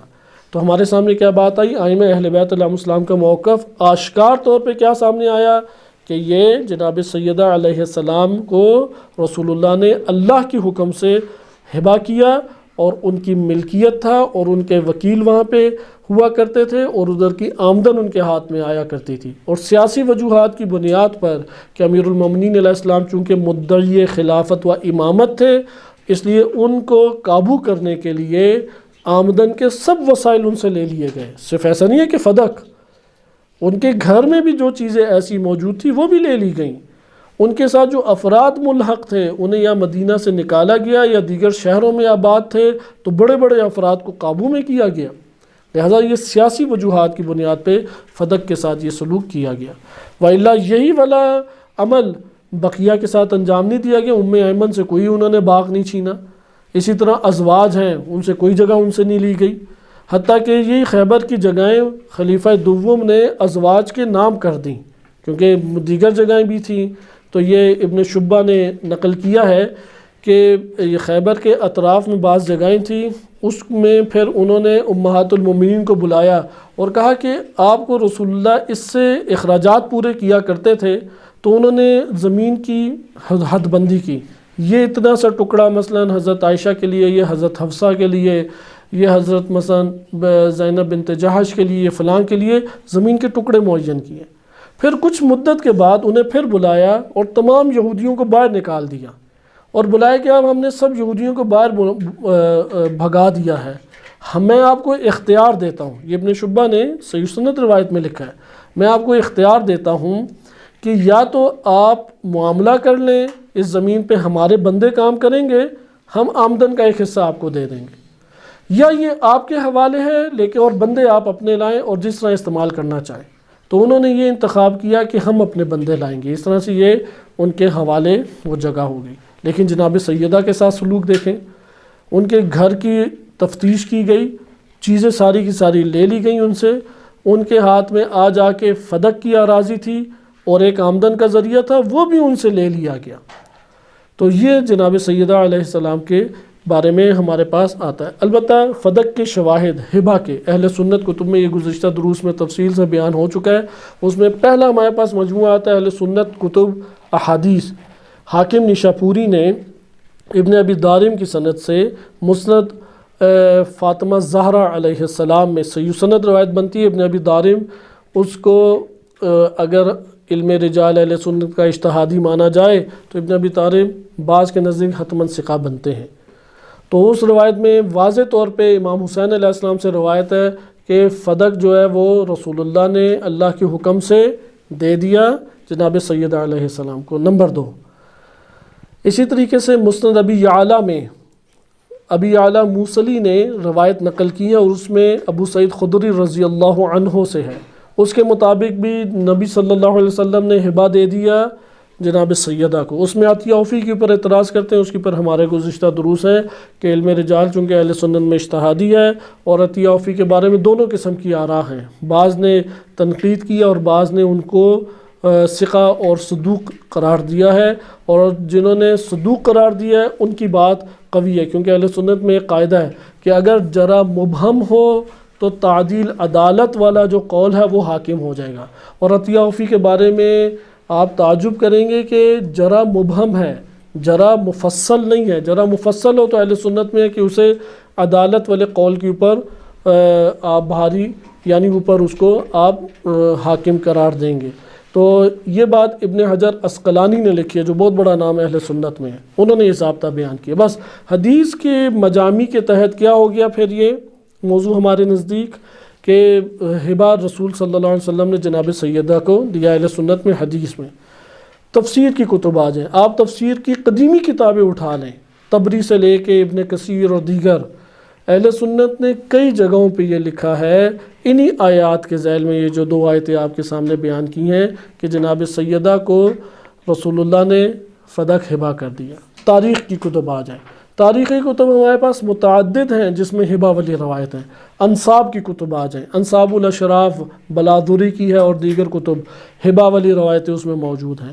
اس کے بعد آپ آ جائیں مثال کے طور پہ بعض ہمارے پاس کتب ہیں کہ جو اطراف کی کتابیں شمار ہوتی ہیں، مثلا ادب سے تعلق رکھتی ہیں، شعر سے تعلق رکھتی ہیں، لغت سے تعلق رکھتی ہیں، ان میں بھی ذکر آیا کہ رسول اللہ نے جناب سیدہ کو ہبہ کر دیا۔ اور آخری مجموعہ وہ ہے بلدان کے موضوع پہ، کیونکہ قدیم زمانے سے کتابیں لکھی جا رہی ہیں جس میں دنیا کے نقشے کو بیان کیا جاتا ہے اور ممالک کی حدود ذکر کی جاتی تھی۔ آپ ان کتابوں کو اٹھائیں، مسلمانوں میں سب سے معروف ترین کتاب معجم البلدان ہے، اس کے اندر بھی یہ لکھا ہے اور دیگر کتب میں بھی لکھا ہے کہ جناب سیدہ سلام اللہ علیہ کو ان کا دعویٰ یہ تھا رسول اللہ نے مجھے یہ ہبہ کیا ہے۔ یہاں پہ ایک چھوٹا سا شبہ اور انشاءاللہ بقیہ اگلے درس میں ملاحظہ کریں گے۔ ابن کثیر نے ان دونوں آیات کے اوپر یہ تبصرہ کیا ہے، کیونکہ اہل سنت میں اکثر صحابہ کے وکلاء ہوتے ہیں اور مکتب اہل بیت علیہ السلام کے پیرو ائمہ اہل بیت علیہ السلام کے وکیل بنتے ہیں، تو ابن کثیر نے بھی بات کو دبانے کے لیے کہا کہ سورہ اسراء بھی مکی ہے اور سورہ روم بھی مکی ہے، وہ تو ہجرت سے پہلے نازل ہوئیں اور تب تک تو جناب سیدہ علیہ السلام ان کا نکاح بھی نہیں ہوا تھا اور خیبر فتح بھی نہیں ہوا تھا، فتح ہی نہیں تھا۔ تو اس کا جواب شیعہ علماء بہت واضح طور پہ دیتے ہیں کہ اہل سنت سب علماء اس بات کے قائل ہیں کہ قرآن کریم میں کثیر جگہوں پہ ایسا ہے، صرف قلیل نہیں کثیر جگہوں پہ ایسا ہے کہ صورتیں مکی ہیں، بعض آیات مدنی ہیں۔ صورتیں مکی، خود ابن کثیر نے کئی جگہوں پہ لکھا ہے اپنی تفسیر میں، طبری نے لکھا ہے صورتیں کیا ہیں مکی لیکن آیات کیا ہیں مدنی، اور اسی طرح سے ہے کہ بعض صورتیں ہیں مدنی لیکن بعض آیات کیا ہیں ان کے بارے میں دعویٰ ہے کہ یہ مکی ہیں۔ لہٰذا یہ کہاں ہو سکتا ہے کہ سورہ روم مکہ میں نازل ہوئی ہو لیکن نبی صلی اللہ علیہ وسلم نے آیت جب نازل ہوئی تو اس کو ادھر رکھوایا اور صحیح سند روایت ہے تو شان نزول ہمارے سامنے واضح ہو گیا۔ ادھر ایک اور سوال کیا جاتا ہے، تفسیر قمی میں جو حوالہ دیا گیا ہے وہ ہے سورہ روم آیت نمبر 38، اور جو عیون اخبار میں آیت ہم نے پڑھی ہے اس میں واو ہے اور وہ ہے سورہ روم سورہ اسراء آیت نمبر 26۔ تو ہمارے پاس دونوں مورد آ جائے، اس کا یہ مطلب ہے کہ نبی صلی اللہ علیہ وسلم نے فدق دینے کی بات دو مقامات پہ کی۔ ایک دفعہ سورہ اسراء آیت نمبر 26 جب نازل ہوئی اور اس کے راوی کون ہے؟ امام صادق علیہ السلام، اس وقت کسی اور سے نہیں یہ بات آئی۔ اور ایک دفعہ جب سورہ روم آیت نمبر 38 نازل ہوئی تو تب ایمن بھی موجود تھی، امیر المومنین علیہ السلام امام علی علیہ السلام بھی موجود تھے، دیگر بھی موجود تھے، تو ان سب کے سامنے ابو سعید خدری بھی اس وقت موجود تھے، یا ابو سعید خدری کو رسول اللہ نے بیان کیا، امام حسین علیہ السلام بھی موجود تھے جیسے اہل سنت میں۔ تو اس کا یہ مطلب ہے سورہ روم آیت نمبر 38 جب نازل ہوئی تو اس وقت اکثر بیشتر افراد موجود تھے، اس لیے عموماً سورہ روم آیت نمبر 38 کے ذیل میں اس بات کو بیان کیا جاتا ہے۔ یہ چند نکات ہمارے فدق کے حوالے سے تھے، اور سورہ حشر آیت نمبر 6 اور 7 سے سلسلہ شروع ہوا اور ہبہ کے اوپر آ کے یہ بات ختم ہوئی۔ وصلی اللہ علی سیدنا محمد وآلہ الطاہرین۔